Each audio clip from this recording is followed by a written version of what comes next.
Hi, welcome to a video podcast on alpha and beta decay.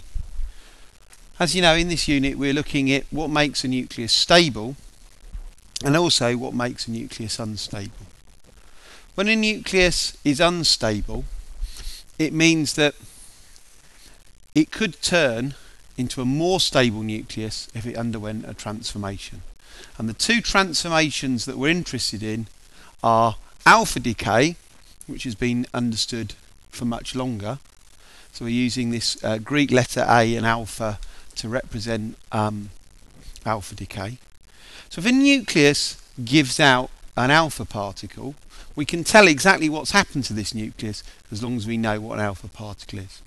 So an alpha particle is in fact the nucleus of a helium-4 atom.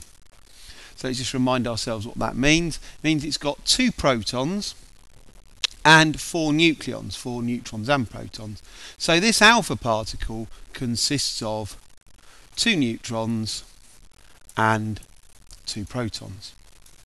So not surprisingly, the effect on this atom, its parent, is that it's lost 2 neutrons and lost 2 protons. And one of the things that you've got to be able to do as a student is not just represent that pictorially, but be able to represent it in the form of a decay equation. So let's just work through a quick example of a decay equation.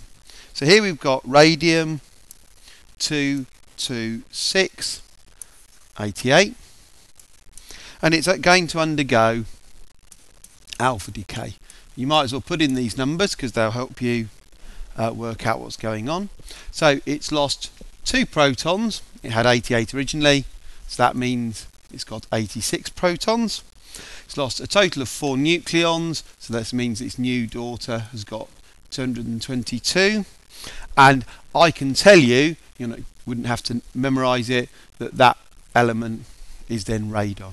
And similarly, if we hadn't been supplied with this piece of information about the alpha particle, then we could have worked out what sort of decay it was by the changes in these numbers.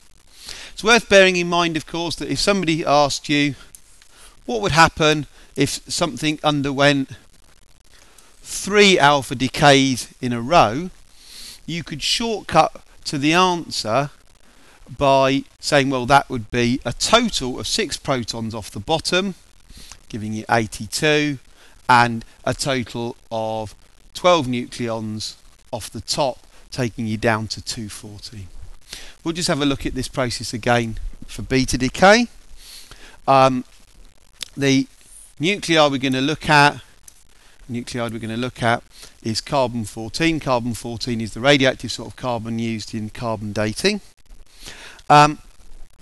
What's going on here is perhaps slightly more complicated. We're going to get given out a beta particle.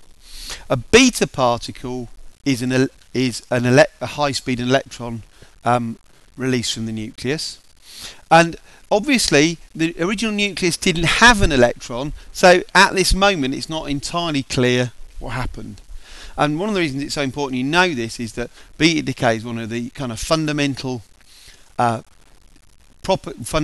interactions that you need to know about. And basically an independent neutron is not stable and will decay if left to its own devices within about half-life, about 10 minutes, into a proton, an electron, and crucially another very light wispy particle that turns out to be crucial for keeping the universe in balance, the anti-electron neutrino. So if we look at that equation and apply it to what we see here,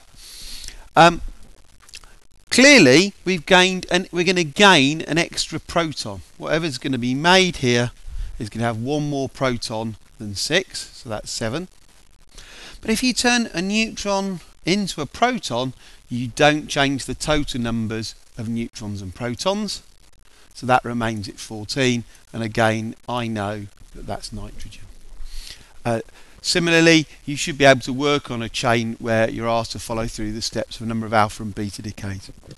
but you're not going to be expected to remember which type of nuclide has which atomic number. That's information that will always be supplied. I hope you found that helpful. Thank you.